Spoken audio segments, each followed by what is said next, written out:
कहानी की स्टार्टिंग में हमें ड्रामे की फीमेल लीड शाओशी को दिखाया जाता है, जो कि एक इंटर्न रिपोर्टर है।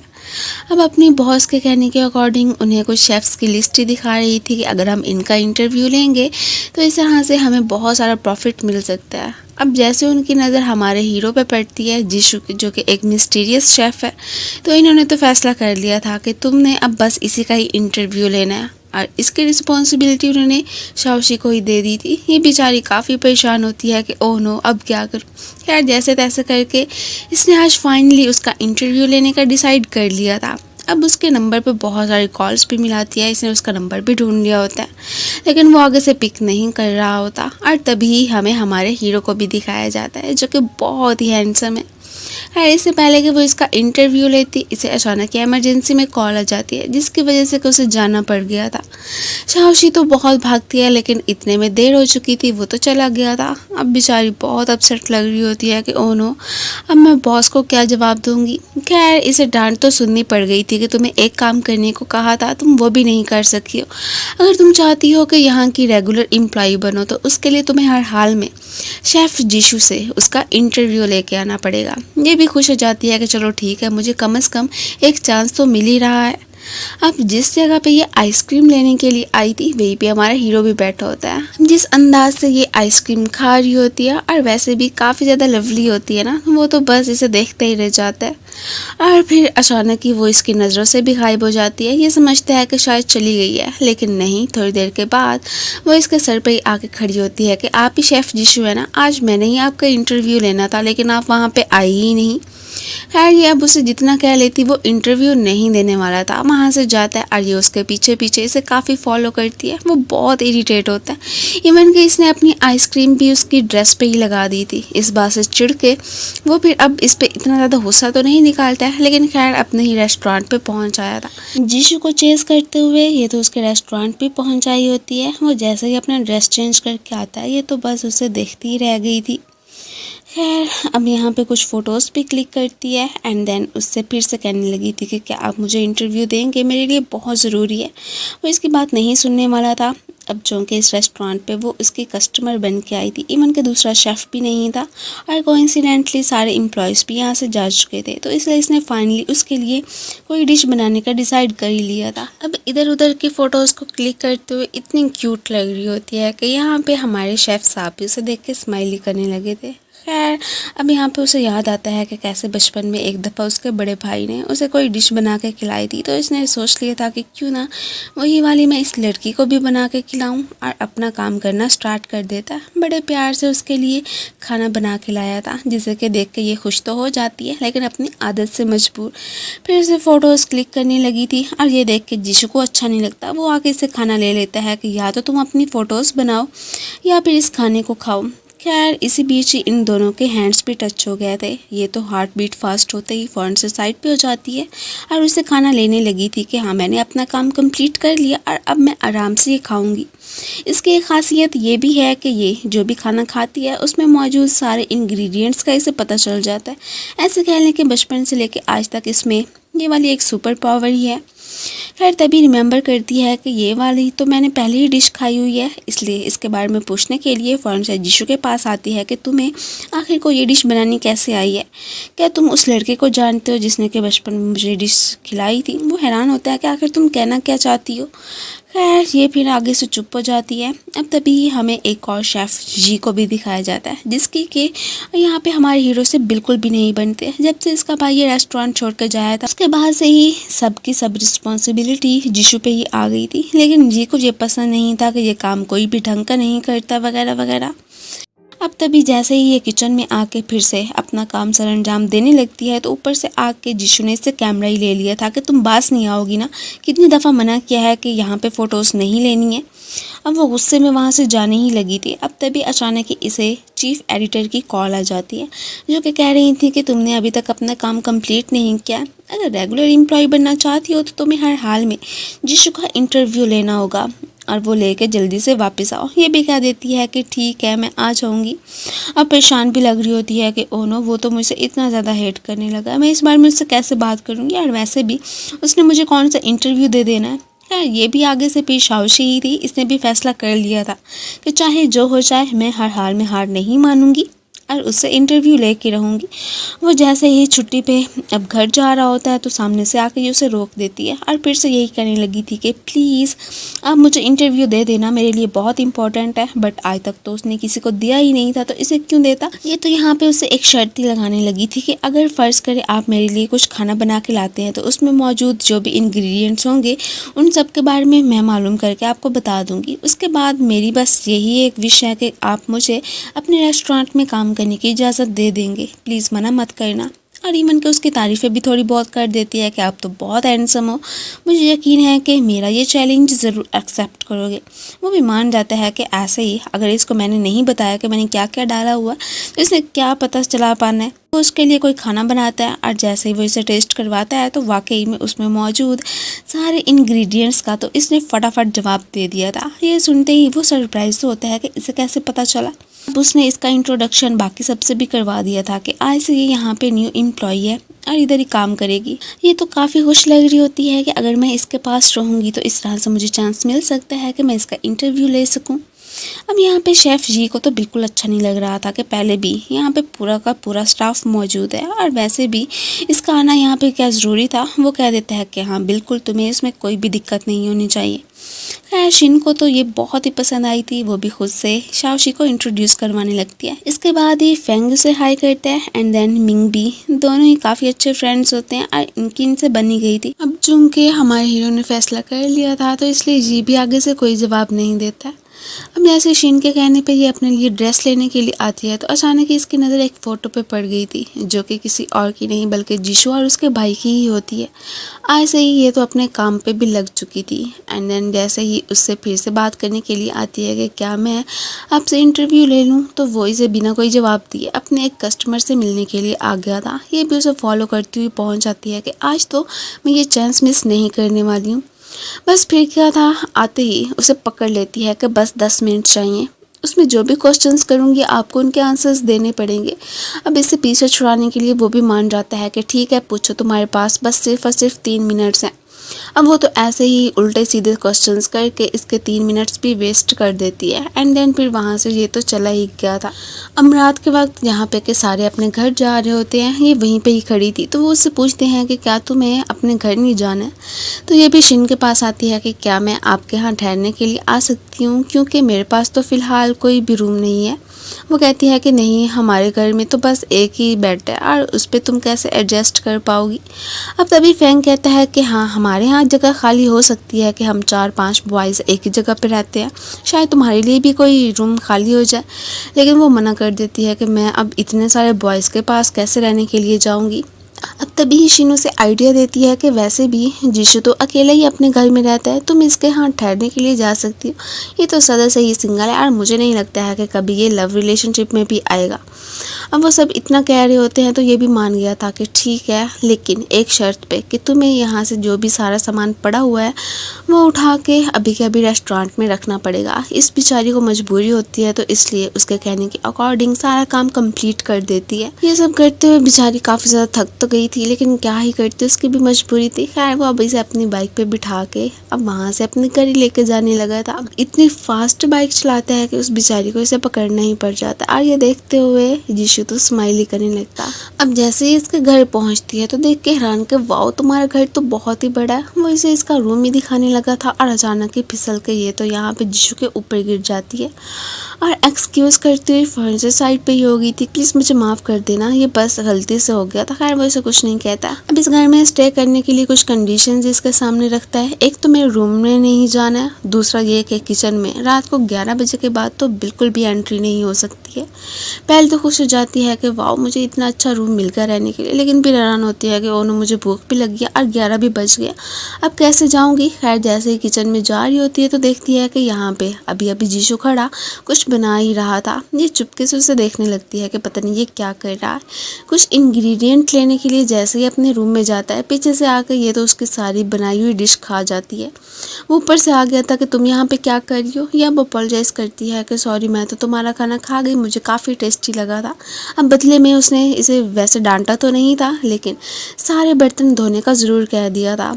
अब वो जो इस वक्त कोई फूड बना रहा था उसमें उसने शायद के कुछ ड्रिंक वगैरह मिला दी थी, जिसको पीने के बाद तो ये तो एकदम टुन हो जाती है। इवन कि ना सिर्फ उसके रूम में घुसती है, उसके वॉशरूम में भी घुस आई थी और जीशु उसे देख के एकदम ज़ोर की चीख मारते हैं कि तुम इधर क्या कर रही हो, और उसके ऊपर टॉवल डाल के वहाँ से भाग ही गया था। थोड़ी देर के बाद जैसे ही इसे होश आता है तो हैरान थी कि मैं यहाँ पे क्या कर रही हूँ, इसके सारे कपड़े गीले हो गए थे। तो इसलिए जीशु से कह देती है कि तुम मेरे रूम से मेरा बैग लेके आओ। वो भी फ़ौरन से लेके आ जाता है एंड देन फिर बाद में नोट करती है कि जैसे कि यहाँ पे उसका कुछ गायब है। और मैं स्पीड किया था इसके रूम के बाहर ही आ गई थी कि क्या तुम्हारे पास कुछ मेरी ऐसी चीज़ रह गई है कि जो तुम मुझे देना चाहते हो। वो कह देता है कि नहीं, मेरे पास तो कुछ नहीं है। अब दोबारा से जैसे अपने रूम में वापस आती है तो फाइनली उसे वो मिल ही गई थी। अब थोड़ी सी एम्बेरस भी हो रही होती है कि पता नहीं वो मेरे बारे में क्या सोचता होगा। ये तो अपने भाई को इस वक्त बहुत ही मिस कर रहा होता है कि पता नहीं वो बिना बताए कहाँ पे चले गए हैं। उन्हें बहुत सारी कॉल्स करता है लेकिन वो आगे से पिक ही नहीं कर रहा होता। अगले दिन जैसे ही जीशु से इसकी मुलाकात होती है तो यहाँ पे थोड़ी सी एम्बेरस भी फील करने लगी थी कि पता नहीं टून हो के मैंने रात को क्या क्या हरकतें की होनी है, ये मेरे बारे में क्या सोचता होगा। अब जैसे उसके भाई की फ़ोटो देखती है तो वो इसे ले लेता है कि आइंदा के बाद मेरी चीज़ों को टच करने की कोई ज़रूरत नहीं है। ये सब सुनते ही इसे तो गुस्सा तो आ जाता है कि कितना खड़ूस है ये। शायद अपने गुस्से को कंट्रोल करके उससे इंटरव्यू के बारे में ही पूछने लगी थी तो वो कह देता है कि दिन में सिर्फ और सिर्फ तुम मुझसे 3 क्वेश्चंस कर सकती हो जो कि अभी पूरे हो गए हैं। ये सुनते ही बेचारी का फेस ही लटक जाता है कि आखिर ये है क्या चीज़, खुद को समझता क्या है। अगले ही सीन में हमें दिखाया जाता है कि ये अब रेस्टोरेंट पहुंच आई थी और इधर ही सिस्टर शिन से पूछ रही होती है कि वैसे यहाँ का फूड तो बहुत ही अच्छा होता है तो फिर सारे कस्टमर्स आते क्यों नहीं है, यहाँ पे रश नहीं है। तो वो इसे बता देती हैं कि जब से यीशु का भाई यहाँ से गया तब से ही ऐसा हाल है, क्योंकि पहले ही वो रेस्टोरेंट को संभालता था और उसके जाते ही सब कुछ ख़त्म होके रह गया। अब ये थोड़ी सी कंफ्यूज तो हो जाती है कि आखिर को उसका भाई गया तो गया कहाँ पे। अब इनके रेस्टोरेंट में एक ऑर्डर मिला था जो कि जी को लगता है कि हम कभी भी पूरा नहीं कर पाएंगे, लेकिन जीशु कहता है कि ऐसा हो ही नहीं सकता। अब मैंने फैसला कर लिया है कि हर हाल में वो बना के रहूँगा। उसमें मौजूद इंग्रेडिएंट्स का तो इसने हर हाल में पता कराने का डिसाइड कर लिया था। इवन कि उसे टेस्ट भी करती है, बाकी सारी चीज़ों का तो इसे मालूम हो जाता है, लेकिन सिर्फ और सिर्फ एक इंग्रेडिएंट ही रह गया था। लेकिन ये फिर भी हार नहीं मानने वाली होती। रात के वक्त दोनों मिलके फिर से वही वाली डिश ट्राई करते हैं, लेकिन स्टिल कोई ना कोई तो कमी इसमें थी ही सही। काफ़ी परेशान हो जाते हैं कि आखिर वो क्या है। अब रात के वक्त जैसे ही काम कर रही होती है तो तभी इसकी नज़र एक छोटी बच्ची पे पड़ती है जो कि इस वक्त इतनी रात को अपने फ्रेंड्स के साथ कहीं घूमने जाने का ही प्लान बना रही थी, ये नहीं कि अपने घर जाने का। ये सुन के शाओशी को चिंता होने लगती है कि ओनो अभी ये छोटी है, कहीं रास्ते में से कुछ हो ही ना जाए। उसे फॉलो करती है, घर जाने को बोलती है, बट जो मना कर देती है कि मैं छोटी बच्ची नहीं हूँ, जो तुम लोग कहोगे वो मान लूँगी। उसके पीछे पीछे इसे भी इधर मस्ती करने का मौका मिल ही गया था, इधर स्टफ टॉयज दिलवाने में। तो यहाँ पे जीशु ने इनकी बहुत ही हेल्प कर दी थी। आखिर को वो इस मशीन को चलाने में एकदम एक्सपर्ट जो होता है। ये सब कुछ देखते हुए वो छोटी बच्ची तो इससे इम्प्रेस ही हो गई थी। दोनों उसे घर छोड़ने के लिए जाते हैं। आगे से उसकी मम्मी से उसे काफ़ी सारी डांट पड़ जाती है कि मैं कब से तुम्हारे आने का वेट कर रही थी, पता नहीं तुम कहाँ पर रह गई थी। एंड देन इन दोनों को थैंक यू भी बोलने लगती है कि आप लोग मेरी बेटी को सेफली घर पहुँचाने के लिए लेके आए हो। अचानक ही जीशु की नज़र उनके पास मौजूद कुछ जार्स पे पड़ गई थी। आइडिया आ जाता है वो वही वाला जार लेके अपने घर ही पहुंच आया था। इन्होंने फाइनली उसमें मौजूद इंग्रेडिएंट को अपनी डिश में शामिल करने का डिसाइड कर लिया था। ये तो फिर वहीं पे ही सो जाती है और जैसे ही वो देखता है कि ये सो रही है तो वो अपना काम छोड़ के बस इसकी ही केयर करने लगा था। यहाँ पे हमें इतना तो पता चल जाता है कि हो ना हो जीशु को इससे लव हो गया। अगले दिन जैसे इसकी आँख खुलती है देखती है कि फाइनली जिस डिश को कब से वो बनाने की ट्राई कर रहे थे, जीशु ने अपना मिशन कंप्लीट कर ही लिया था। ये काफ़ी खुश होती है। उसके बाद जैसे ही मिरर में जाके अपना फेस देखती है तो अपने फेस पे बनी ड्राइंग को देख के इसे तो अंदाज़ा हो गया था कि ये सारा किया धरा किसी और का नहीं बल्कि जीशु का ही होना। तो अब उस पर अपना गुस्सा तो नहीं निकाल सकती थी। दोनों ही घर से निकल पड़ते हैं। फाइनली इन्होंने जिससे ऑर्डर करवाया तो उन्हें पहुंचा दिया था और वो काफ़ी खुश भी लग रहे होते। इसके बाद ही जी के पास ही शिन पहुंचते और उसे समझाने लगी थी कि देखो हर वक्त ऐसे ही खामखा में जीशु के काम के बीच में टांग मत अड़ाया करो, और वैसे भी तुम्हें पता है ना वो खुद से कितनी ज़्यादा मेहनत कर रहा है, हमें हर हाल में उसे सपोर्ट करना चाहिए। जब से उसका भाई गया उसने अपना पूरा का पूरा ध्यान इसी रेस्टोरेंट में ही लगाया हुआ है। अगर हम भी उसके साथ ऐसे बिहेव करेंगे तो उसे बुरा लगेगा ना, इसलिए हमें मिलकर ही काम करना चाहिए। वो भी अब फाइनली मान ही गया था। रात के वक्त काफ़ी ज़्यादा चेयर्स करते हैं। अब तो इन सब की अच्छे से फ्रेंडशिप हो गई थी। अब जो पहले से जी इससे नाराज़ हुआ करता था, अब वो नहीं होता है। इधर ही जीशू तो अपने भाई को बहुत ही मिस करने लगा था, उसे कॉल्स करता है लेकिन स्टिल आगे से कोई भी रिप्लाई इसे नहीं मिलता। यहीं पर एंट्री होती है शाओशी की, और तभी इससे पहले को कुछ कहती उसे अचानक कोई मैसेज मिलता है, जिसके बाद वो एक रेस्टोरेंट के बाहर ही पहुंच आई होती है। उसने तो इसे भी एक्सप्लोर करने का डिसाइड कर लिया था। जैसे ही फोटोज क्लिक कर रही होती है और खाने की भी, ऊपर से शेफ़ की एंट्री होती है, जो कि इसे मना करने लगे थे कि तुम्हें ऐसा नहीं करना चाहिए, क्या तुमने पढ़ा नहीं है कि यहाँ पे फ़ोटोज़ क्लिक करना अलाउ नहीं है। ऊपर से आके जीशू सारी बात को संभाल लेता और इसे भी कहने लगा था कि देखो तुम्हें ना हर किसी की प्राइवेसी का ख्याल रखना चाहिए, आइंदा के बाद इस बात का ध्यान रखना। खैर वो तो अब फिर बड़े मज़े से यहाँ का फूड एंजॉय करने लगी। इस बेचारी की इंटेंशंस गलत तो नहीं होती, इसने तो यही सोचा था कि कुछ रिव्यूज़ वगैरह दूंगी इस रेस्टोरेंट के, और इस तरह से यहाँ पे कस्टमर्स और ज़्यादा बढ़ जाएंगे। खैर नेक्स्ट डे वो इसे लेके फिर शेफ़ के पास पहुँच आए होते हैं, उनसे अपोलोजाइज़ करने लगी थी। वो कहते हैं कह रहे कोई बात नहीं है, वैसे भी वो इससे नाराज़ नहीं हुए थे। अब यहाँ पे इन्हें अपने एक सीक्रेट के बारे में भी बताते हैं कि मैं इसलिए फ़ोटोज़ क्लिक नहीं करवाना चाहता हूँ कि कोई रिव्यू दे और तभी मेरे रेस्टोरेंट की भीड़ बढ़े, नहीं, बल्कि जो लोग भी यहाँ पे आए मेरे खाने के टेस्ट की वजह से आए, अब वो डिलीशियस होगा तो अगली बार अपने फ्रेंड्स को भी लेके आएंगे। अब जैसे ही ये उसे घर लेके आता है, थोड़ा सा नाराज़ भी होने लगा था कि मैंने कहा था ना कि रात के वक्त ऐसे यूँ अचानक गायब नहीं होना है, फिर भी मुझे बिना बताए तुम उस रेस्टोरेंट पे कैसे जा सकती हो। क्या ये उससे अपोलोजाइज़ कर लेती है, अपने घर पे ही आ गया था। अब ऑनलाइन ये अक्सर जिस लड़के से बात क्या करती है वो कोई और नहीं बल्कि हमारा हीरो ही होता है। उसकी आईडी को देख के इसे तो अंदाज़ा हो गया था कि आज तक वो जिस लड़की से बात करता आया था वो एक्चुअली में शाओशी ही थी। ये देखते हुए स्माइल तो करने लगता है और फिलहाल तो इसने उसे ना ही बताने का डिसाइड कर लिया था। इन्होंने भी अब अपने खाने को और ज़्यादा डिलीशियस बनाने का डिसाइड कर लिया था कि जैसा कि उन अंकल ने कहा था कि खाना टेस्टी होगा तो कस्टमर्स खुद ब खुद ही आते जाएंगे, और उसकी हाँ में बाकी सारे भी हाँ मिला देते हैं। दोनों अभी बातें कर ही रही होती हैं कि तभी रेस्टोरेंट में एक सुपरस्टार लड़की की एंट्री होती है, जिसका नाम के शीशी था। उसे भी किसी ने इस रेस्टोरेंट के बारे में रेकमेंड किया था कि इस रेस्टोरेंट का फूड काफ़ी ज़्यादा अच्छा है, तो इसलिए वो अपनी शादी के खाने का ऑर्डर यहाँ पे आके करवा सकती है।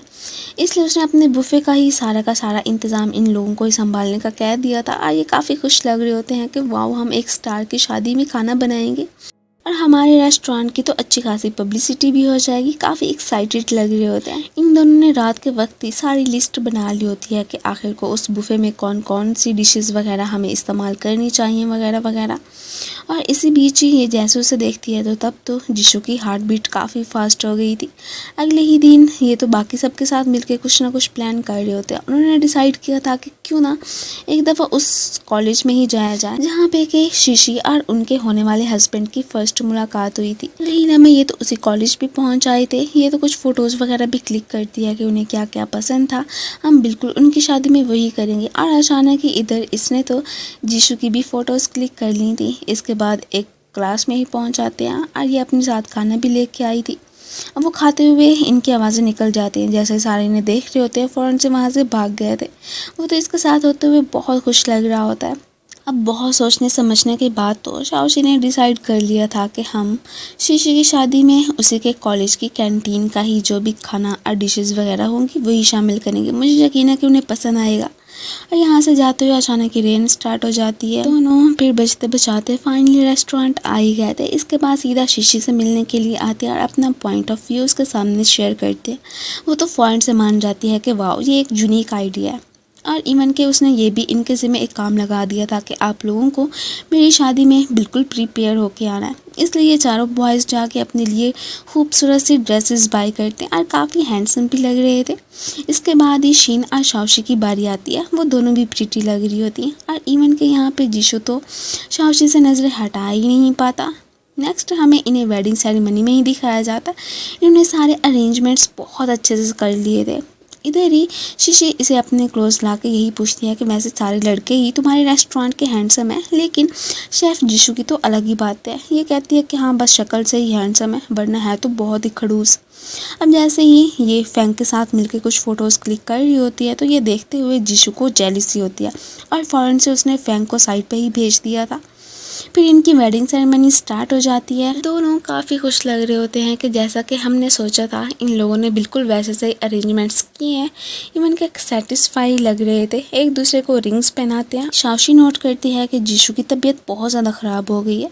वो सारा काम छोड़ के इसे हॉस्पिटल ही लेके आ गई थी। उसे अब डिस्चार्ज कर दिया गया था, लेकिन इसका फीवर तो कम होने का नाम नहीं ले रहा होता है। वो इसकी काफ़ी केयर करती है, इसके लिए पॉरिश बना के लाती है जो कि इसे काफ़ी टेस्टी भी लगा था। और उसके बाद ही शाओशी इसका फीवर भी चेक करती है जो कि थमने का नाम ही नहीं ले रहा था। और बस फिर क्या था, उसकी केयर करते करते पूरी रात उसने इसके पास ही बिता दी थी। अगले दिन जैसे ही जीशू की आँख खुलती है तो वो इसका हाथ पकड़े हुए ही था और फिर फ़ौरन से उसका हाथ छुड़ा लेता है। अब जैसे ही नोट करता है कि जैसे वो उठ रही है तो ऐसे प्रिटेंड करने लगा था कि जैसे कि वो सो रहा है। और ये फिर बड़े प्यार से उसके क्लोज जाकर उसे देखने ही लगी थी। अचानक ही शाओशी को कॉल आ गई थी तो इसलिए वो फ़ौरन से साइड पे चली जाती है। ये भी हंसता मुस्कुराता हुआ उसके पास आ गया था। पहले तो वो इसका फीवर चेक करती है, कम्प्लीटली ठीक हो चुका था तो इसलिए वो खुश होती है, लेकिन फिर भी इसे डॉक्टर की दी कोई कड़वी सी मेडिसिन ही पिलाने लगी थी और ये तो एक घूंट में ख़त्म कर देता है। अब थोड़ी सी हैरान तो होती है कि ये कैसे हो सकता है, इतनी कड़वी सी मेडिसिन और एक घूंट में पी गया। बहुत ही मुश्किल काम है। खैर अब नेक्स्ट इन लोगों ने कोई न्यू डिश ट्राई की होती है तो इसे भी टेस्ट करवाते हैं। ये स्टिल कहता है कि मुझे कोई टेस्ट नहीं आ रहा है, शायद हो सकता है कि मैं बीमार रहा हूँ तो इस वजह से मेरा जायका ख़राब हो गया होगा। वो भी बात को मान लेते हैं। किचन में आके कुछ मिसाले वगैरह को चेक करता और उनमें भी से टेस्ट नहीं आ रहा था। अब तो कंफर्म हो गया कि इसका टेस्ट जा चुका है और वो भी शायद बीमार होने की वजह से ही हुआ होगा। अभी फ़िलहाल शाओशी को नहीं बताता, काफ़ी परेशान हो गया था। जाहिर सी बात है, एक शेफ़ के लिए टेस्ट का होना तो बहुत ही ज़्यादा इम्पोर्टेंट होता है। डॉक्टर को अपना चेकअप करवाता है, वो भी कह देते हैं कि शायद हो सकता है कि टेम्परेरी तुम्हारा ये टेस्ट चला गया होगा मेडिसिन वगैरह लेने की वजह से, लेकिन थोड़े अरसे तक वापस आ जाएगा, हमें यकीन है। ये उदास सा बैठा इसी बात को सोच रहा था कि ऊपर से शाओशी आ जाती है और अचानक ही इसके मुँह में कोई कैंडी दे देती है कि बताओ कि ये कैसी है। वो कह देता है कि बहुत ही स्वीट है, लेकिन एक्चुअली में वो तो थी ही कड़वी। अब तो इसे कन्फर्म हो जाता है कि वाकई में जो मुझे वहम हो रहा था वो तो असल में ही है। ये कह देता है कि इस बारे में तुमने किसी को भी नहीं बताना और इवन कि आज से तुम मेरी पर्सनल असिस्टेंट हो, हर वक्त मेरे साथ ही रहा करोगी। उसके साथ घर पे आके कोई कॉन्ट्रैक्ट भी साइन करता है, कुछ कंडीशंस भी इसने उसके सामने रखी दी थी। मैं नहीं चाहता हूँ कि मेरी वजह से ऐसे खामा में सारे परेशान हो जाएं और इवन के एक शेफ़ का टेस्ट ना रहे तो रेस्टोरेंट को भी तो डैमेज हो सकता है। ये भी मान जाती है कि ठीक है किसी को नहीं बताऊंगी, लेकिन शाओशी ने ये भी फैसला कर लिया था कि ये चाहे जितना अवॉइड कर ले, मैं इसे हर हाल में ठीक करके रहूँगी। अपने ही नुस्खे उस पर इस्तेमाल करने लगती है। बेचारी की हालत ख़राब। एक्सरसाइज भी करवाती है, कोई फ़र्क नहीं पड़ता है। इवन कि आके उसका मसाज भी करने लगी थी। वो तो बहुत ज़्यादा इरीटेट हो जाता है कि आखिर तुम करना क्या चाह रही हो। अब ये उसके पर्सनल असिस्टेंट बन गई थी। इसके बारे में उसने बाकी सबको बता दिया था। वो तो इसे कॉन्ग्रेट्स करते हैं कि वैसे भी शायद तुम्हारी प्रमोशन हो गई है, तो ये खुशी की ही बात है। किचन में आके इसकी हमेशा ही हेल्प कर दिया करती है। सो इस तरह से किसी को मालूम भी नहीं होता कि आखिर को शीचू के साथ क्या हो गया। रात को फिर भी उदास बैठा हुआ था कि अगर किसी को पता चल गया तो वो लोग मेरे बारे में क्या सोचेंगे, कहीं इस तरह से मेरे रेस्टोरेंट को भी कोई नुकसान ना हो जाए। ये खिड़की में खड़ी सब कुछ देख रही होती है और फिर फ़ौरन से जाके इंटरनेट पे ढूंढने लगती है कि आखिर को कोई तो इसका ट्रीटमेंट होगा कि अगर टेस्ट चला जाए तो क्या किया जाए। ऊपर से जीशू को आते देख के फ़ौरन से लैपटॉप बंद कर देती है। अब उसे कहने लगी थी कि मैं बोर हो रही थी ना, तो टीवी देखने के लिए आई हूँ। वो भी यहाँ पे बैठ कर उसके साथ टीवी देखता है। रात को यहीं पे सो गया था। अगले दिन जैसे ही उठ के लैपटॉप पे देखता है तो उसे अंदाज़ा हो जाता है कि एक्चुअली में शाओशी के माइंड में क्या खिचड़ी पक रही है। उसे कुछ भी नहीं कहता। दोनों मिलकर ब्रेकफास्ट करते हैं एंड देन फ़ौरन से अपने ही रेस्टोरेंट पहुंच आए थे। इसकी नज़र एक नोटिस पे पड़ती है कि इलेक्ट्रिसिटी का कोई मसला चल रहा है, इसलिए कोई भी बोर्ड्स को हाथ ना लगाए। इससे पहले कि वो किसी भी बोर्ड को टच करती वो आके इसे रोक देता है। दोनों काफ़ी क्लोज आ गए थे। हार्ट बीट फास्ट होते ही ये तो फ़ौरन से साइड पे हो जाती है। जितने दिन इनका ये वाला मसला हल नहीं हो जाना था उतने दिनों तक इसने तो अब बीच पे जाके फूड्स को एक्सप्लोर करने का डिसाइड कर लिया था कि वहाँ पे जो भी डिशेस वगैरह होंगी हम उसे अपने मेन्यू में शामिल कर सकते हैं। अपने साथ तो इसने शाओशी को ले जाने का फ़ैसला कर लिया था क्योंकि उसका टेस्ट ठीक तो था ना इसकी निस्बत। रास्ते में वो सो जाती है और जैसे इसके शोल्डर पे अपना सर रखती है तो यहाँ पे ये स्माइल ही करने लगता है। अपने लिए 2 रूम्स तो ऑलरेडी शाओशी ने बुक करवा लिए थे, लेकिन आगे आके एक कपल को देखते हैं, बेचारे बहुत ही सैड लग रहे होते हैं कि हमारा तो इस होटल में स्टे करने के लिए कोई भी रूम नहीं बन रहा है, इवन के सारे ही बुक हो चुके हैं। बेचारे बहुत ही अपसेट लग रहे होते हैं कि अब क्या हम वापस चले जाएं, इतनी दूर तक आए हैं। उस बेचारे से चला भी नहीं जा रहा होता। तो ये सब कुछ देखते हुए हमारी काइंड हार्टेड सी शाओशी ने एक फ़ैसला कर लेती है, इन्हें अपने ही एक रूम की दे देती है कि आप लोग आराम से इधर स्टे कर सकते हो। ये उसे याद दिलवाते हैं कि इसका मतलब है कि हम दोनों को अब फिर एक ही रूम में स्टे करना पड़ेगा। दोनों रूफ टॉप पे आके फिर बातें करते हैं, एक दूसरे को जानने की कोशिश करने लगे थे। ये फिर अचानक कह देती है कि क्यों ना हम दोनों ड्रिंक करें। वो भी मान जाता है, यही कहता है कि प्लीज़ इस दफ़ा टून मत हो जाना। लेकिन ये तो सिर्फ कहने की बातें ही थी, ये तो काफ़ी ड्रंक हो चुकी थी। तो वो इसे फिर बेड पे जाके लिटा देता है। अब यहाँ पे ये भी उसे लाइक करती थी, तो ये बात उसके मुंह से फिसल जाती है और ये सुन लेता है। अब तो इसने फैसला कर लिया था कि चाहे जो हो जाए मैं भी इससे अपने लव की कन्फेशन कर दूंगा, और उसके फॉरहेड पे किस करके वहाँ से चला ही गया था। अगले दिन जैसे ही इसकी आँख खुलती है तो देखती है कि वो तो एकदम रेडी था और इसे भी कहने लगा था कि जल्दी से रेडी हो जाओ, हम दोनों को बीच पे जाना है ना। अब ये थोड़ी सी कंफ्यूज होती है कि रात को कहीं टून हो कि मैंने कुछ हरकतें तो नहीं कर दी थी, मुझे कुछ याद क्यों नहीं है। खैर फूड्स को क्या एंजॉय करना था, दोनों यहाँ पे काफ़ी सारी मस्तियाँ भी करने लगे थे। इवन के इसके साथ होते हुए जीशु तो बहुत ही ज़्यादा खुश लग रहा होता है। एक दफ़ा तो वो सोचता है कि क्यों ना इसके शोल्डर पे हैंड रख दूँ, लेकिन ये साइड पे ही हो गई थी। अब मज़ीद अपने इमोशंस पे कंट्रोल नहीं कर पाता है और इसे पकड़ ही लेता है कि मैं जानता हूँ कि तुम भी मुझे लाइक करती और मैं भी कब से करने लगा था, बस तुमसे अपने लव की कन्फेशन नहीं की। एंड देन उसे फ़ौरन से किस भी कर लेता है। उसने भी इसकी गर्लफ्रेंड बनने का डिसाइड कर लिया था। अब फिर उसे बताने लगी थी कि बचपन में जिस रेस्टोरेंट पे अब ये काम करता है वहीं पे एक दफ़ा मैं भी आई थी। एक बिग ब्रदर ने तब मेरी हेल्प कर दी थी, मेरे पास खाने के पैसे नहीं थे, उन्होंने तब मुझे फ्री में ही वो फूड सर्व किया था, बहुत मज़े का था। ये सब सुन के अब वो इसे बता देता है वो बिग ब्रदर कोई और नहीं बल्कि मेरे बड़े भाई ही थे। अचानक ही पता नहीं वो कहाँ पे चले गए हैं। इवन कि मैं उन्हें बहुत सारी कॉल्स भी करता हूँ, वो रिसीव नहीं कर रहे हैं, बहुत अपसेट लग रहा होता है। ये उसे कह देती है कि अरे कोई बात नहीं है, एक ना एक दिन ज़रूर वो वापस आ ही जाएगा, तुम्हारी कॉल भी पिक कर लेगा, और बाकी जो तुम्हारा टेस्ट चला गया उसमें भी मैं तुम्हारी हेल्प कर दूँगी, और इवन के तुम्हारा ट्रीटमेंट करने की भी कोशिश करूँगी। मुझे उम्मीद है कि तुम बहुत जल्दी ठीक हो जाओगे। वो इसे एक ही आइसक्रीम दिलवाता है। ये हैरान थी कि तुमने अपनी क्यों नहीं ली, और वो तो इसी की आइसक्रीम में से बहुत बड़ी वाली बाइट लेता हुआ वहाँ से चला जाता है। इसे काफ़ी ज़्यादा तंग करने लगा था। दूसरी तरफ हमें जी को ही दिखाया जाता है। उसे भी अंदाज़ा हो गया था कि इस रेस्टोरेंट को चलाने में आखिर को जीशु को कितना ज़्यादा हार्ड वर्क करना पड़ता है, उसने कभी अंदाज़ा लगा ही नहीं पाया। खैर अब चाहे जो भी था, उसने तो हर हाल में उसकी हेल्प करने का फ्यूचर में सोच लिया था और उसे भी मैसेज करके बता देता है। वो भी खुश लग रहा होता है। रात के वक्त ऐसे ही दोनों मस्तियाँ करते हुए जा रहे होते हैं। अचानक ही इसकी नज़र यहाँ पे लगी एक पेंटिंग पे पड़ती है। एक स्पून भी बना हुआ था और यही लिखा हुआ था कि अगर जो भी इस स्पून से खाना बनाएगा इस यहाँ से उसका टेस्ट भी जा सकता है। ये थोड़ी सी हैरान होती है और रिमेंबर करती है कि वाकई में मैंने तब पोरिज जिस स्पून से बनाया था वो तो बिल्कुल इस जैसा ही लग रहा था। क्या इस स्पून से खाना बनाने की वजह से ही जीशु का टेस्ट चला गया? इसे वो वाली पेंटिंग देखते देख के उसे लगता है कि शायद इसे वो चाहिए, इसलिए फ़ौरन से जीशु ने वो वाली बाय कर ली थी। और ये बस ऐसे हैरान और परेशान से खड़ी होती है कि अगर मेरी वजह से इसका टेस्ट गया है तो हर हाल में इसे क्योर भी मैं ही करूँगी। अचानक ही इन्हें कॉल आ जाती है जिसकी वजह से कि एमरजेंसी में इन्हें वहाँ से जाना ही पड़ गया था। अब रास्ते में शाओशी सो गई थी तो वो भी फिर आराम से उसके सर को अपने शोल्डर पे रख देता है।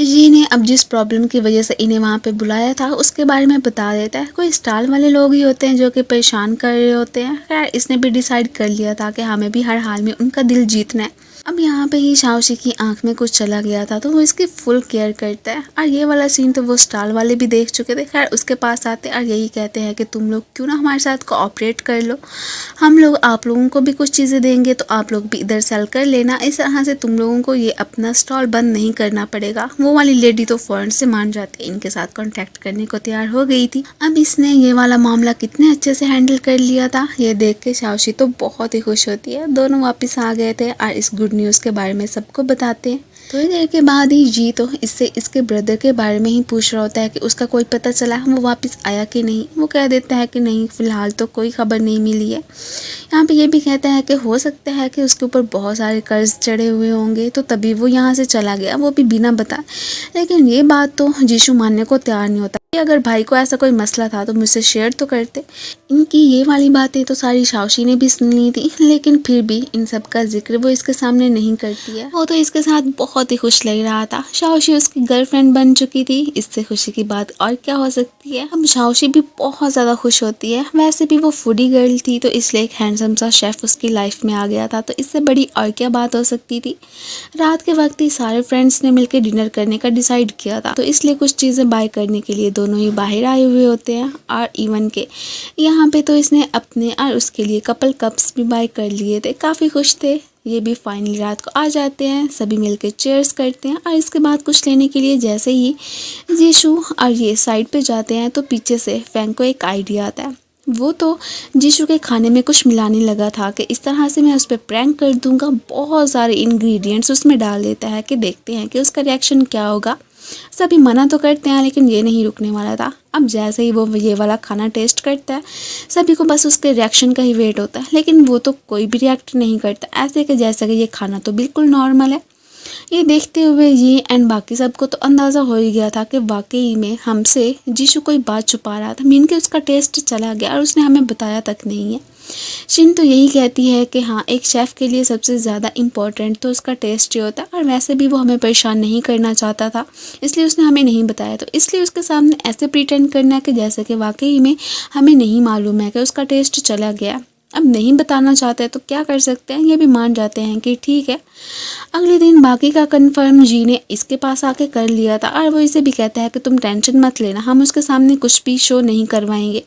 लेकिन टेबल पे जैसे कि वो बातें कर रहे होते हैं कि हम आइंदा से फूड टेस्ट करने का ख्याल खुद रखेंगे वगैरह वगैरह। इन्हें लग रहा होता है कि शायद अभी तक उसे पता नहीं चला है कि हमें सारी बातों का मालूम हो चुका है, लेकिन उसे तो अंदाज़ा हो गया था कि सारे ऐसे क्यों रिएक्ट कर रहे थे। लग रहा था कि शायद हो सकता है कि शाओशी ने ही उन्हें बता दिया, और उसे भी थोड़ा सा डांटने लगा था कि मैंने कहा था ना कि किसी को भी कुछ नहीं बताना है। वो कहती है कि मैंने कुछ नहीं बताया, उन्होंने खुद ही अंदाज़ा लगा लिया था। और इसे ड्रिंक करने से भी मना करती है, और ये तो यहीं पे ड्रिंक करते करते सो ही गया था। अब चूंकि सबको मालूम हो गया था, तो वो भी अब आगे से कोई भी प्रॉब्लम क्रिएट नहीं करता है। सभी मिलकर काम वगैरह करने लगे थे। अचानक ही इसे एडिटर इन चीफ की कॉल आ जाती है कि मैं अभी के अभी तुम्हारे रेस्टोरेंट आ रही हूँ। ये परेशान हो गई थी, और वाकई में उनकी एंट्री हो जाती है। वो इससे नाराज़ तो होती हैं कि अभी तक तुम उस शेफ़ का इंटरव्यू नहीं ले पाई हो। खैर, इसने तो अभी 20 मिनट के अंदर अंदर इन लोगों को अपने लिए कोई डिश बनाने का ही कह दिया था। सभी मिलकर जो इनके लिए डिश प्रिपेयर करते हैं, और उन्हें ये वाला फूड बिल्कुल पसंद नहीं था। कहती हैं कि अब तुम लोगों के पास 10 मिनट है, और मैं यहाँ पे वेट कर रही हूँ, जिस चीज़ का मुझे इंतज़ार है बस मुझे वही चाहिए। जीशु ने भी इनकी सारी बातें सुन ली होती हैं, और वैसे भी वो इन मैडम को पहले से ही जानता था कि एक दफ़ा आके उन्होंने इस रेस्टोरेंट में खाना खाया था, और वो भी अपने बड़े भाई के हाथों का। वो बिल्कुल सेम वही डिश बना के उनके सामने लाता है, जिसे कि देख के एडिटर इन चीफ तो बहुत ज़्यादा खुश हो गई थी। वो यही तो खाना चाह रही थी, और इसलिए ना सिर्फ इधर उस शेफ़ की तारीफ़ करती हैं, बल्कि इन्हें भी कहने लग गई थी कि अब तुम्हारे चांसेस बन सकते हैं कि तुम बहुत जल्दी रेगुलर एम्प्लॉय बन जाओगी, लेकिन उसके लिए फ़िलहाल तुम्हें उस शेफ़ का इंटरव्यू ही चाहिए। मैं तुम्हारा वेट करूँगी। खैर, ये भी कहती है कि चलो कम से कम इस तरह से एडिटर इन चीफ को मैंने संभाल तो लिया। अब तभी अचानक इसके एक सीनियर का मैसेज मिलता है, जो कि अब प्रोड्यूसर बन चुके थे, और इसे कह रहे होते हैं कि मुझे मालूम हुआ है कि तुम एक शेफ़ के साथ मिलकर काम कर रही हो, तो मैंने एक वैरायटी शो करवाने का डिसाइड किया, और मैं चाहता हूँ कि तुम अपने उस शेफ़ जीशु को अपने साथ ही लेके आ जाना। ये भी कह देती है कि हाँ, मैं उससे बात कर लूँगी। ये दोनों मिलकर जैसे ही फ़ोटोज़ बनवा रहे होते हैं, तो तभी अचानक ही उस प्रोड्यूसर वाली बात उसके सामने करती है कि क्या तुम मेरे साथ उस वैरायटी शो में जाओगे। लेकिन अभी भी उसे तंग करने के लिए कह देता है कि नहीं, मैं इस वक्त सोचूंगा। वो भी कह देती है कि ठीक है, सोचने का टाइम ले लो, फिर बाद में ही मुझे बता देना। अब बाद में जैसे ही खाना टेस्ट करता है, तो अब इसे अंदाज़ा हो गया था कि ओह नो, ऐसा क्यों लग रहा है कि जैसे कि मुझे अब टेस्ट आ रहा है। दोबारा से ट्राई करता है तो फिर से वही वाला टेस्ट गायब हो गया था। अपने टेस्ट वगैरह करवाता है और उन्हें भी बता देता है कि कभी कभी अब मुझे लगता है कि जैसे कि मुझे सारे मिसालों का टेस्ट वगैरह मालूम हो गया, लेकिन कभी कभी अचानक ही गायब हो जाता है। वो कहते हैं कि हाँ, अभी तुम प्रोग्रेस में हो, मुझे यकीन है कि बहुत जल्दी ठीक हो जाओगे। रात के वक्त ही शाओशी ने रेस्टोरेंट में रहने का डिसाइड किया था कि मैंने कुछ पिक्चर्स वगैरह बनाई हैं, बस उन्हीं पे ही काम करना है। ये घर पे आके बहुत ज़्यादा वेट करता, अभी तक नहीं आई थी। वो फैंग के साथ ही तो इसलिए जेलिस भी होता है और उसे कॉल कर लेता है कि जल्दी से तुम रेडी हो जाओ, मैं तुम्हें लेने के लिए आ गया हूँ। इससे पहले कि फैंग इसे छोड़ने के लिए जाता है तभी ये बाइक लेके आ गया था। अब फिर घर पे पहुंच के सोचता है कि क्या मुझे इसे बता देना चाहिए कि मेरा टेस्ट आहिस्ता आहिस्ता वापस आना स्टार्ट हो गया है, लेकिन फिर कुछ नहीं बताता है। वो भी एक्सक्यूज़ करके अपने रूम में ही चली गई थी। अपने साथ साथ एक क्यूट सा हेलमेट इसने उसके लिए भी बाय कर लिया था। दोनों मिलकर रेस्टोरेंट आते हैं। अब यहाँ पे काफ़ी खुश भी लग रहे थे कि अब इनकी डिशेस काफ़ी ज़्यादा बिकना स्टार्ट हो गई थी। अब बहुत जल्दी वैलेंटाइन डे भी आ गया था, तो इसलिए वहाँ पे अपने मेन्यू में कौन सी डिशेस शामिल करनी है उसके लिए भी लोगों की राय लेना स्टार्ट कर देते हैं। जीशु तो आराम से बैठा शाओशी की एक ड्राइंग ही बना रहा होता है। एक लड़की इस तक अप्रोच हासिल करती है कि क्या तुम्हारा नंबर मिल सकता है। ये कह देता है कि मेरी एक ऑलरेडी गर्लफ्रेंड है। ये सब कुछ तो शाओशी ने देख लिया था। वो काफ़ी जेलस फील करती है। इससे पहले कि इसे कुछ भी पूछती, वो फ़ौरन से आगे से इसकी ड्राइंग ही दिखा देता है, जो कि काफ़ी ज़्यादा क्यूट होती है। अभी भी यही सोच रहा था कि क्या मैं इसे टेस्ट का बता दूं, लेकिन नहीं बताता है। और बस दोनों ऐसे ही दिन ब दिन एक दूसरे के काफ़ी क्लोज भी आ चुके हुए होते हैं। अब अगले ही दिन उसके लिए कोई खाना बना रही होती है कि हो सकता है कि इसको खाते ही उसका टेस्ट वापस आ जाए। इसी दौरान उसके पाँव पे चोट लग जाती है। खैर फिर भी उसके पास आ गई थी कि ये चाहे टेस्ट में जैसा भी है, तुम्हें हर हाल में इसे पीना पड़ेगा। मुझे यकीन है कि इसको पीते ही तुम ज़रूर ठीक हो जाओगे। वो मना कर रहा होता है। अब जैसे ही नोट करता है कि इसके पाँव पे तो चोट लगी है, इसे उठा के एक सोफ़े पे बिठाता है और पाँव को यहाँ पे थोड़ा सा मसाज देने के साथ साथ ये भी कहने लगा था कि तुम्हें आज के दिन घर पे रेस्ट करना चाहिए और हाँ, काम पे आने की कोई ज़रूरत नहीं है। इसका ये वाला गेस्चर तो शाओशी को बहुत ही पसंद आता है। अब थोड़े से काम वगैरह करने के दौरान ही अचानक इसकी नज़र जीशु की डायरी पे पड़ जाती है। उसे पढ़ते ही से अंदाज़ा हो गया था कि उसे तो थोड़ा थोड़ा टेस्ट आना स्टार्ट हो गया और इस बारे में उसने मुझे बताया क्यों नहीं है। बस फिर क्या था, रेस्टोरेंट पे आके उससे बहुत ज़्यादा नाराज़ हो जाती है कि कम से कम अब हम कपल बन चुके हैं तो तुम्हें मुझसे चीज़ें शेयर तो करनी चाहिए थी। मैं कितनी मेहनत से तुम्हारे लिए दिन रात एक करके कुछ सूप वगैरह बनाती आ रही हूँ, लेकिन नहीं, तुमने मुझे बताना भी गवारा नहीं किया। उससे बहुत ही ज़्यादा गुस्सा करती हुई वहाँ से चली जाती है। बाकी सब ने भी ये देख लिया था। वो उसे रोकने के लिए आता है कि मैं तुम्हें बताना चाहता था, बस मौका ही नहीं मिला। लेकिन वो इसकी कोई बात नहीं सुनने वाली थी। फैंग बाद में इसे कहता है कि देखो, अब चूंकि शाओशी तुमसे नाराज़ हो गई है तो उसे मनाने के लिए तुम्हें कुछ गिफ्ट्स वगैरह देने चाहिए। ये तो कहता है कि वैसे भी वो एक फूडी गर्ल है, तो इसलिए तुम्हें उसके लिए कोई डिश बना के उसे ज़रूर खिलानी चाहिए। रात के वक्त वाकई में एक अपॉलॉजी नोट के साथ साथ उसने उसके लिए कुछ खाना भी बना के रखा था, जो कि काफ़ी स्पेशल होता है। उसे सॉरी भी बोलता है कि ठीक है, मुझे गलती हो गई, मैंने ये बात तुमसे छुपाई है, लेकिन नेक्स्ट टाइम ऐसा नहीं होगा, प्लीज़ माफ़ कर दो ना। खैर वो भी उसे माफ़ कर देती है और यही कहती है कि वैसे भी अब से हमें एक दूसरे से कुछ भी सीक्रेट नहीं रखना है, जो भी बात होगी शेयर करनी पड़ेगी। वो भी उससे प्रॉमिस कर लेता है। अब जो गिफ्ट उसके लिए लाया था ये तो शाओशी को बहुत ही पसंद आता। अगले दिन शाओशी बहुत ही ज़्यादा एक्साइटेड हो के डिफरेंट रेस्टोरेंट को एक्सप्लोर करने के लिए निकल पड़ी थी। बहुत ही मज़े मज़े के खाने खाती है और काफ़ी सारी पिक्चर्स भी क्लिक करती है। और इसके बाद ही इसने जो रिपोर्ट तैयार की थी अपनी डायरी में, फ़ौरन से आके जीशु को ही दिखाने लगी थी कि मुझे पता है कि तुम्हें काफ़ी पसंद आएगी। उसी के साथ ही साथ जैसे ही इसे रियलाइज़ होता है कि ओह मेरा कैमरा तो मेरे पास है ही नहीं, बहुत ज़्यादा परेशान हो जाती है। फ़ौरन से अपने कैमरा को ढूंढने के लिए उन्हीं रेस्टोरेंट पे निकल आई थी जहाँ पे कि ये घूमने के लिए गई थी, लेकिन इसे अपना कैमरा मिलता ही नहीं है। बेचारी बहुत ही परेशान होती है। इवन के रात के वक्त इमोशनल भी हो गई थी कि अगर मेरा कैमरा ना मिला तो मेरा क्या बनेगा। अब जीशु इसके पास आके इसे तसल्ली देता है और ये भी कहने लगा था कि डोंट वरी, हम दोनों मिलके बहुत जल्दी तुम्हारा कैमरा ढूंढ निकालेंगे। अब जाके उसे कुछ तसल्ली होती है। अब चूँकि शाओशी ने अपने ही कैमरा में बहुत सारी अपने रेस्टोरेंट की डिशेस वगैरह की फ़ोटोज़ क्लिक की हुई थी। अब वो तो इनके राइवल्स के हत्थों ही चढ़ गया होता है। अब इन्हें बस यही न्यूज़ देखने को मिलती है।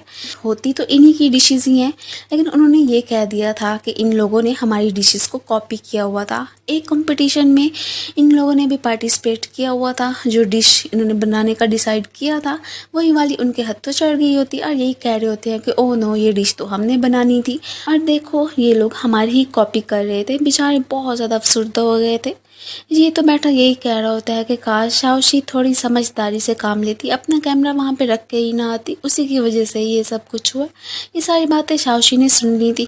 अब जैसे ही एक बेंच पे आके बैठती है तो अचानक ही इसे सीनियर जू की कॉल आ जाती है, जो कि इससे मिलने के लिए कह रहा था कि मैं तुम्हें एड्रेस भेज दूंगा, सो तुम वहाँ पे आ जाना। वो इससे कोई बात करना चाह रहा होता है, ये भी फ़ौरन से मान जाती है। अब ये आखिर जिस प्लेस पे आई हुई थी इस बारे में उसने अपने फ्रेंड्स में से किसी को भी नहीं बताया होता।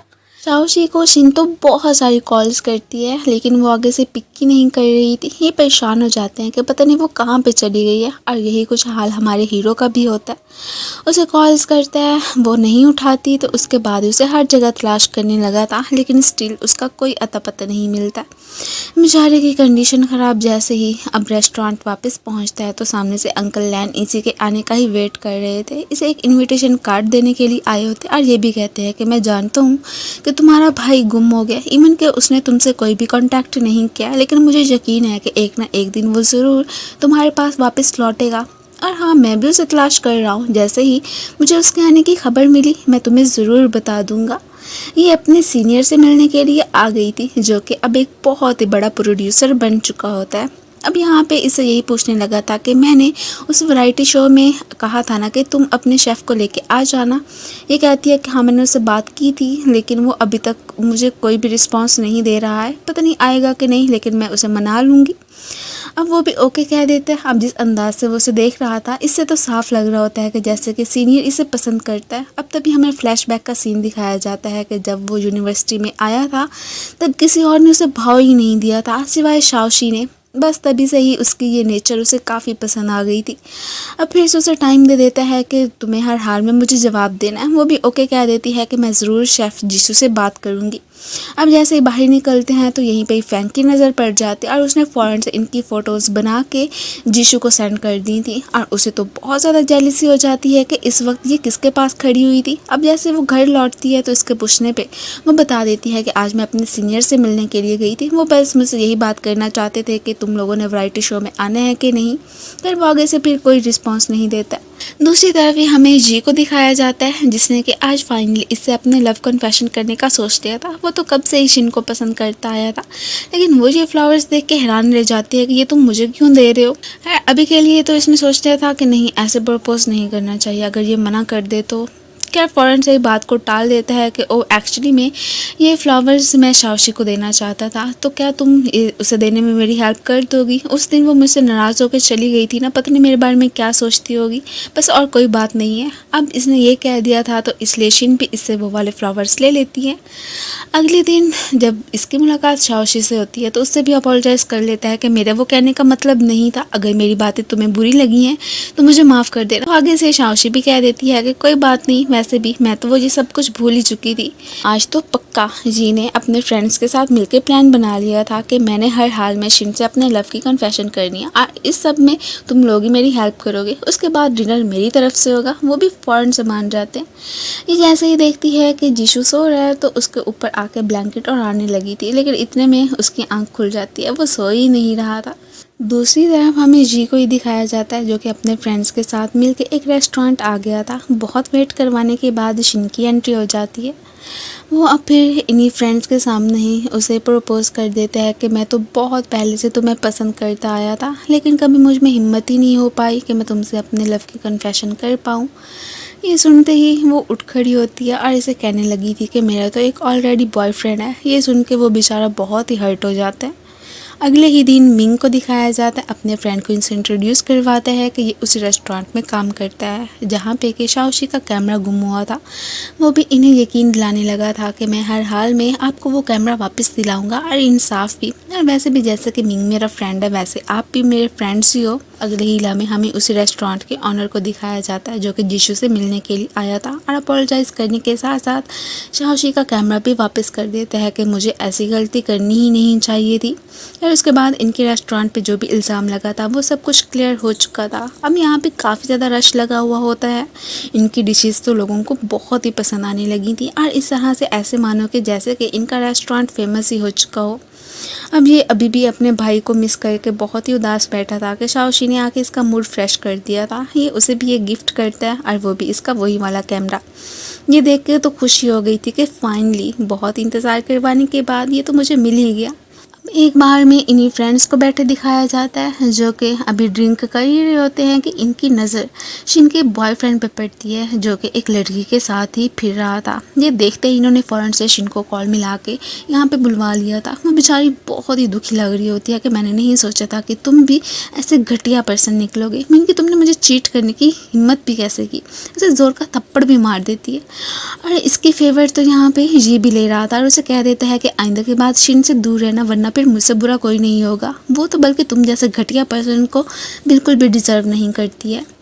अगले लीला में हमें सीनियर को दिखाया जाता है जो कि शाओशी के रेस्टोरेंट में पहुंच आया था और जैसे उससे बात करने के लिए बैठता है तो ये सीन देख के जीशू को तो बहुत ही जेलसी होती है और फ़ौरन से इसके पास आके उसे खुद को शाओशी का बॉयफ्रेंड कह के इंट्रोड्यूस करवाने लगा था। सीनियर भी ये बात अच्छे से जान जाता है एंड देन यहाँ पे उससे यही बात करने लगा था कि जो वैरायटी शो में मैंने आप लोगों को इन्वाइट किया था तो क्या सोचा आप लोगों ने। तो पहले ही जल भुन रहा होता है तो इसलिए साफ मना कर देता है कि आपकी गलत फहमी है कि मैं आऊँगा, बिल्कुल नहीं आने वाला हूँ। और फिर इस बात का अंदाज़ा तो यहाँ पे शाओशी ने लगा ही लिया था कि इसका मतलब कि ये सीनियर से जल भुन रहा था। और इस बारे में उससे पूछती भी है लेकिन वो साफ मना कर देता है कि लगता है कि तुम्हें कोई मिसअंडरस्टैंडिंग हो गई, ऐसी कोई बात नहीं है। लेकिन बात तो यही थी। रात के वक्त ही अचानक ही इसे अब पता चल जाता है कि ओह तो ऑनलाइन में जिस लड़के से बात करती आई थी जिनको उसे भी फूड पसंद थे वो कोई और नहीं बल्कि जीशू ही था और इसके बारे में उसने मुझे बताया तक नहीं। काफ़ी सरप्राइज लग रही होती है। अगले ही लम्हे इसे एडिटर इन चीफ की कॉल आ जाती है जो कि अपनी जगह पे इसे कहीं जाने का ही बोल रही थी कि मेरी मजबूरी है, प्लीज़ हेल्प कर दो। ये भी मान जाती है और हाफ लीव लेती हुई चली ही गई थी। अब इसे बहुत सारी कॉल्स करता है जीशू लेकिन वो पिक नहीं करती है। आज उसे पार्टी में जाना था जहाँ पे कि अंकल लैन इसे इनवाइट करने के लिए आए थे लेकिन अब शाओशी नहीं थी तो बहुत सोचने समझने के बाद ये अपने साथ शिन को चलने के लिए बोलता है। अब जाहिर है उसके पास बस एक यही चॉइस बची थी। वो भी मान जाती है कि ठीक है मैं आपके साथ चलने के लिए तैयार हूँ। नेक्स्ट हमें पार्टी का ही सीन दिखाया जाता है और इधर ही एडिटर इन चीफ इसे यही कह रही होती हैं कि तुम यहाँ पे अच्छे से अपनी परफॉर्मेंस देना, मुझे भी मजबूरी थी वरना मैं तुम्हें कभी भी फोर्स ना करती कि मेरे बिहाफ पे यहाँ पे आओ। यार इधर ही उसकी मुलाकात सीनियर से भी हो जाती है और यहीं पे एंट्री हो चुकी थी जीशू और शिन की। अचानक ही उसकी नज़र जैसे इन दोनों पे पड़ती है कि कैसे सीनियर इसके क्लोज आने की कोशिश कर रहा है तो वो बहुत ही जल भुन जाता है लेकिन क्या ही कहता। तभी अंकल लैन ये अनाउंसमेंट करते हैं कि इस फूड कंपटीशन में जिन जिन रेस्टोरेंट ने पार्टिसिपेट किया हुआ था उसमें से एक तो जीशू का ही होता है और ये वाला अवार्ड उसने ही विन किया था। उसे स्टेज पे बुलाते ये वहाँ पे जाके अपने सारे फ्रेंड्स को थैंक यू बोलता है कि ये सब कुछ उन्हीं की वजह से ही हुआ था, स्पेशली कि शाओशी की वजह से। वो एक ख़ास पर्सन थी जो कि मेरी लाइफ में आई। ये सब सुन के शाओशी को तो बहुत ही अच्छा लगता है। ऑफिशियली उसने अपनी गर्लफ्रेंड कह के उसे सबसे इंट्रोड्यूस करवा दिया था एंड देन उसका हाथ पकड़ के वहाँ से लेके चले ही जाता है। ये बेचारी यहाँ पे भागते भागते जब थक जाती है तो वो उसे उठा के ही उसी रेस्टोरेंट पे लेके आता है जहाँ पे खाना इसे बहुत ही पसंद था। वो अंकल तो इनका फेवरेट फूड बना के इनके सामने रखते हैं और वो खाना खाने के बाद ही दोनों अब घर वापस जाने लगे थे। अगले दिन अपने हाथों से ही जीशू ने इसके लिए ब्रेकफास्ट बनाया था। अब उसका टेस्ट वापस आ गया था। इस बात की गुड न्यूज़ तो डॉक्टर ने उसे दे दी थी कि अब तुम कम्प्लीटली ठीक हो चुके हो। ये सुन के शाओशी तो बहुत ज़्यादा खुश हो जाती है। अगले ही लम्हे ये को दिखाया जाता है जो कि शिन के लिए खाना लाया था लेकिन वो मना कर देती है और फिर उसके बार बार कहने पे मजबूरी में उसे वो खाना ही पड़ जाता है। तभी अचानक ही इसे डैड की कॉल आ जाती है जो कि उन्हें मालूम हो गया था कि इसका अपने बॉयफ्रेंड के साथ ब्रेकअप हो गया, इसलिए वो इसे एक ब्लाइंड डेट पे जाने का ही बोल रहे होते हैं लेकिन ये मना कर देती है। अब बेचारी परेशान भी लग रही थी कि अब मैं क्या करूं, ऐसे ही डैड मुझे खामखा में तंग करते रहेंगे कि इस ब्लाइंड डेट पे जाओ, उस ब्लाइंड डेट पे जाओ। जाओ, लेकिन मैं ऐसा नहीं करना चाहती हूँ। अब इसका तो वैसे ही मर्दों से तो एतबार ही उठ गया था कि सारे ही एक जैसे होते हैं। शाओशी को सीनियर का मैसेज मिलता है कि तुमने जो मुझे काम करने को कहा था मैंने वो कर दिया। इसने किसी का इंटरव्यू लेने के लिए जाना था, तो इसलिए उसने फ़ौरन से उन साहब को एक रेस्टोरेंट में ही बुला लिया था। अब इससे मालूम होता है कि सीनियर भी वहाँ पे हो गए, तो जेलिसी में आके ये भी उसी रेस्टोरेंट पे ही पहुँच आया होता। उसका इंटरव्यू तो बहुत अच्छे से हो गया था और अपनी हेल्प करने पे वो सीनियर को थैंक यू भी बोलने लगती है। वो फिर उन साहब के साथ वहाँ से चले ही गए थे। जी और शिन भी एक दूसरे के काफ़ी क्लोज आते जा रहे थे। ये जितना उसे अवॉइड कर लेती उतनी ही इसकी मुलाकात उससे हो ही जाया करती थी। इधर एडिटर इन चीफ की से कॉल आ जाती है, जो कि शाओशी से यही कह रही होती हैं कि तुमने अभी तक इंटरव्यू नहीं लिया है ना शेफ़ का, इसलिए रेगुलर एम्प्लॉई अब तुम्हें नहीं बनाया जाएगा। ये सुनते ही शाओशी का तो दिल ही दुख गया था। अब वो सैड सी बैठी हुई होती है, तो यहाँ पे इसने अंदाज़ा लगा लिया था कि ओहो, तो इसे मेरा इंटरव्यू चाहिए था और मैंने अभी तक नहीं दिया, तो इस वजह से एडिटर इन चीफ से इसे डांट पड़ गई है। तो वो फाइनली मान जाता है कि ठीक है, अगर तुम मेरा इंटरव्यू लेना चाहती थी तो मैं तुम्हें देने के लिए तैयार हूँ। अब तभी अचानक ही उसे उसके एक फ्रेंड ने बुलवा लिया था कि मुझे पता चला है कि तुम्हारा भाई एक जगह पे पाया गया है। ये सुन के हैरान और उसे एड्रेस पूछ के फ़ौरन से वहाँ पे आता है, लेकिन बहुत ज़्यादा वेट करने के बाद भी उसकी मुलाकात अपने भाई से हुई ही नहीं थी। अब खैर दोनों ही घर पहुँच जाते हैं। ये उसका इंटरव्यू लेने के लिए प्रैक्टिस करने लगती है, जो क्वेश्चंस पूछने थे वो भी पूछती है और फ़ोटोज़ भी क्लिक कर लेती है। वो भी मान गया था। तभी एडिटर इन चीफ की फिर से जो कॉल आ जाती है कि अब तो सारा का सारा तुम्हारा टाइम ना बस वेस्ट ही हो गया। मैंने इतना वेट किया पर तुम्हारा कोई जवाब नहीं आया, इसलिए अब तुम रेगुलर एम्प्लॉय नहीं बन सकती हो। ये बेचारी और ज़्यादा अफसरदा हो जाती है। अब इसे अपसेट देख के वो इसे यहाँ पे तसल्ली देने लगा था कि कोई बात नहीं, वैसे भी तुम मेरा इंटरव्यू ले लेना और तुम्हारा जो अपना चैनल है वाटरमेलन वाला, उस पर व्लॉग बना के अपलोड कर देना। सारे लोग देख लेंगे कि तुम कितनी ज़्यादा अच्छी रिपोर्टर हो। ये भी खुश हो जाती है और फिर फाइनली वो तैयार होकर आ गया था कि अब तुमने जो भी मुझसे क्वेश्चंस पूछने हैं मैं तुम्हें सही से जवाब दे दूँगा। फाइनली इनका इंटरव्यू कंप्लीट हो जाता और उसके बाद ये तो सो ही गई थी। वो अभी से उठा के इसके रूम में लाता और यहाँ पे लिटा भी देता है। शाओशी की क्यूटनेस तो दिन ब दिन उसे और ज़्यादा ही अट्रैक्ट करती जा रही थी। खैर अगले ही पल जैसे ही वो इसका व्लॉग बना रही होती है, खाना बना रहा होता है, तो ये सब कुछ देख के सारे फ्रेंड्स तो एकदम हैरान रह जाते हैं कि इसने आज तक कभी किसी को अपनी वीडियो क्या फ़ोटो तक क्लिक करने नहीं दिया और शाओशी को इसने इजाज़त दे दी। मीन के वो इसके लिए काफ़ी ज़्यादा ख़ास है। अब ये इसके पास आके बताने लगा था कि पास्ट में एक वाक़या हुआ था, जिसके बाद से कि इसने फैसला कर लिया था कि वो किसी भी रिपोर्टर को अपना इंटरव्यू नहीं देगा, लेकिन तुम ही एक वाहिद लड़की हो जिसे कि वो अपना इंटरव्यू देने के लिए माना है। खैर कि इसका मतलब है कि कैमरे के सामने आने वाला जो उसका ड्रामा था वो अब कम्प्लीटली ठीक हो चुका है। वैसे भी रिपोर्टर्स ने एक गलत न्यूज़ बना के इनके रेस्टोरेंट को ही बदनाम करके रख दिया था और बस इसी वजह से ही उसका दिल चल गया था कि मैंने अब ना किसी को इंटरव्यू देना है और ना ही अपनी फ़ोटोज़ क्लिक करवानी है, बल्कि कैमरे के सामने आना ही नहीं है। खैर अब जैसे तैसे करके ये मसला हल हुआ। अब सारे इसके पास आ जाते हैं कि तुम क्यों ना हमें भी व्लॉग में शामिल कर लो। वो भी मान जाती है, इन चारों की फ़ोटोज़ वगैरह क्लिक करती है, वीडियोस वगैरह बनाती है। सारे ही मिलके यहाँ पे बहुत मज़े मज़े की फ़ोटोज़ भी बनाते हैं। अब कुछ एडिटिंग वगैरह करने के बाद फाइनली इसने वो वाला व्लॉग अपने चैनल पर अपलोड कर दिया था। ऑडियंस का तो रिएक्शन बहुत ही अच्छा मिला होता है। अब इवन के इनका रेस्टोरेंट तो और ज़्यादा फेमस हो गया था। अब तो लड़कियां जीशू की तो और ज़्यादा फैंस बन के रह गई थी। अब जैसे इस बारे में एडिटर इन चीफ को पता चलता है तो वो तो यहाँ पे शाओशी से काफ़ी खुश लग रही होती है। उसे कॉल करके यही कह देती हैं कि अब तुम फाइनली हमारी कंपनी की रेगुलर एम्प्लॉय बन सकती हो। उन्हें कोई एतराज़ नहीं था। ये गुड न्यूज़ वो जीशू को देती है, वो भी खुश लग रहा होता है। लेकिन थोड़ी देर के बाद ही इन्होंने फैसला कर लिया था कि क्यों ना हम कहीं कैंपिंग करने के लिए जाएं। ये अपने साथ बाकी फ्रेंड्स को भी लेके आ गई थी। खैर काफ़ी सारे खुश लग रहे होते हैं एक जगह पे। इन लोगों ने यहाँ पे बहुत ही अच्छा टाइम स्पेंड किया था, साथ में काफ़ी सारी मौज मस्तियाँ भी करते हैं। ये उसे कह देती है कि चलो इस दफ़ा तो हम अपने फ्रेंड्स को अपने साथ लेके आए हैं, लेकिन अगली दफ़ा हम अकेले ही आएंगे। इस वक्त दोनों एक दूसरे के साथ बहुत ही क्वालिटी टाइम स्पेंड करते हैं। लेकिन जैसे इसे अंदाज़ा होता है कि अगर मैं जीशू से दूर चली गई तो क्या वो मुझे मिस करेगा, मीन के कहीं वो मुझे भूल ही ना जाए। काफ़ी अपसेट लग रही होती है कि मुझे उससे दूर जाना चाहिए या नहीं। एक ड्रीम था उसका अपनी फेवरेट कंपनी में रेगुलर एम्प्लॉय जॉब करने का भी, वो क्या मुझे छोड़ देना चाहिए, यही सोच सोच के काफ़ी कंफ्यूज लग रही होती है। अब इसके फेस पे फैली उदासी को तो जीशू ने बहुत अच्छे से नोट कर लिया था। वो इसे तसल्ली देता है कि वैसे भी चंद दिनों की ही बात है, तुम वो जॉब करके फिर वापस आ जाओगी और तुम्हें अपना ड्रीम भी तो पूरा करना है, मुझे कोई एतराज़ नहीं है, तो तुम क्यों परेशान होती हो। और हाँ, वैसे भी अब तो हर किसी के पास फ़ोन है, तो इसलिए हम भी एक दूसरे को डेली कॉल्स किया करेंगे, वीडियो कॉल करेंगे और चैटिंग भी किया करेंगे।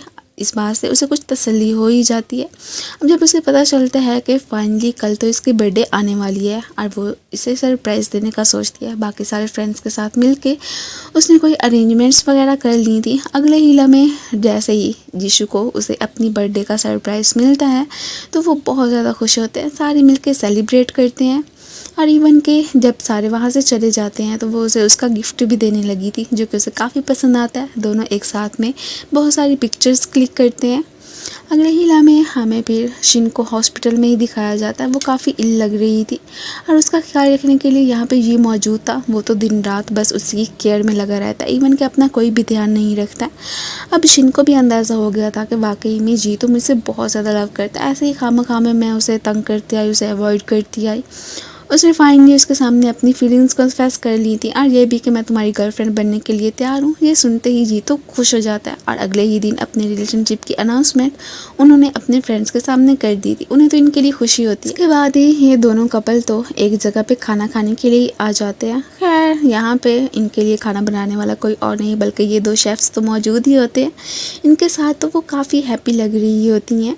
बस इसके जाने में चंद दिन रहते थे। ये काफ़ी थोड़ी सी उदास भी लग रही होती है। वो उसे तसल्ली देता है और इससे पहले कि दोनों क्लोज आके एक दूसरे को किस करते, अचानक ही इसके फ़ोन पे किसी की कॉल आ जाती है। ये साइड पे जाके वो कॉल ही सुनने लगी थी। नेक्स्ट डे कोइंसिडेंटली जीशु की मुलाकात अपने भाई से हो ही जाती है। वो इतने दिनों से इसलिए उसे अवॉइड करने की कोशिश कर रहा था क्योंकि वो काफ़ी ज़्यादा बीमार था और इस बारे में अपने भाई को नहीं बताना चाहता था कि ऐसे ही खामा में मुझे लेके परेशान होगा। लेकिन ये बात तो उसने अच्छे से नोटिस कर ली थी। वो भी उसकी गर्लफ्रेंड के पास आ गया था। वो भी अब इसके सामने सीक्रेट नहीं रख पाती। इसे बता देती है कि तुम्हारे भाई की कंडीशन तो दिन ब दिन बस ख़राब ही होती जा रही है और डॉक्टर्स ने कहा है कि उसकी इस सीरियस इलनेस को ख़त्म करने के लिए हमें उसका ऑपरेशन करना पड़ेगा, लेकिन उसके लिए काफ़ी सारे पैसे भी चाहिए। अब इनके पास तो वो पैसे थे ही नहीं, लेकिन फिर भी इसने डिसाइड कर लिया था कि उनका अरेंज मैं कहीं ना कहीं से तो कर ही लूँगा और वैसे भी वो मेरा भाई है, उससे बढ़ के और क्या चीज़ इम्पोर्टेंट हो सकती है। जैसे उसने इस बार में अपने सारे फ्रेंड्स को बताया था, वो इसकी हेल्प करने का सोचते तो हैं, लेकिन उनके पास भी इतने सारे पैसे नहीं होते हैं कि वो उनका ट्रीटमेंट करवा सके।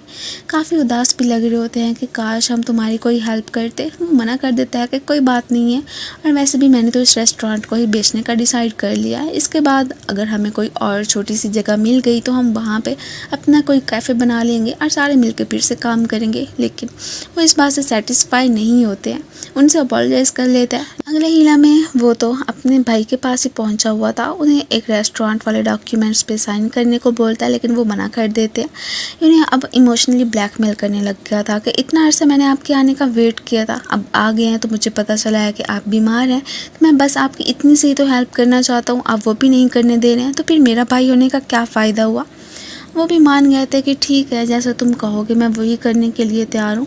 नेक्स्ट यहाँ में शिन को दिखाया जाता है। उसने फाइनली जी को अपने डैड से मिलवाने का सोच लिया था कि इस तरह से ब्लाइंड डेट पे जाने पे मेरी जान ही छूट जाएगी। फिर अगले ही पल अपने फ्रेंड्स के पास आती और उन्हें ये गुड न्यूज़ देती है कि मेरे डैड तो आपके रेस्टोरेंट में इंटरेस्टेड हैं।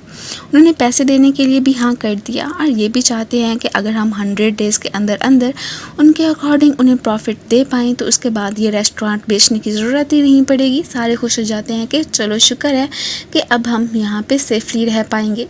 अब तो तकरीबन इनके सारे काम कंप्लीट हो चुके थे। एक तो इनका रेस्टोरेंट नहीं बिका था, दूसरा भाई फाइनली अब्रॉड अपना ट्रीटमेंट करवाने के लिए चले गए थे। मीन के अब उनके ठीक होने के चांसेस बहुत ज़्यादा होते हैं। अब बस अगले ही लम्हे वो फिर उसे गुड बाय कह के अब्रॉड ही जाने लगी थी। काफ़ी उदास भी लग रही होती है कि क्या मैं इतने दिन उससे दूर रह के सर्वाइव कर पाऊँगी।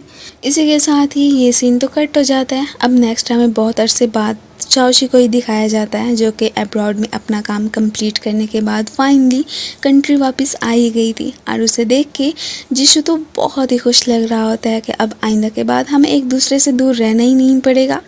और इन दोनों के इसी हैप्पी मोमेंट के साथ ही इस ड्रामे की एंडिंग हो जाती है। Thank you for watching. So guys, आप लोगों को ये ड्रामा कैसा लगा मुझे कमेंट्स में ज़रूर बताइएगा। सो मिलते हैं फिर नेक्स्ट वीडियो में न्यू कहानी के साथ। तब तक के लिए गुड बाय एंड अपना ख्याल रखना।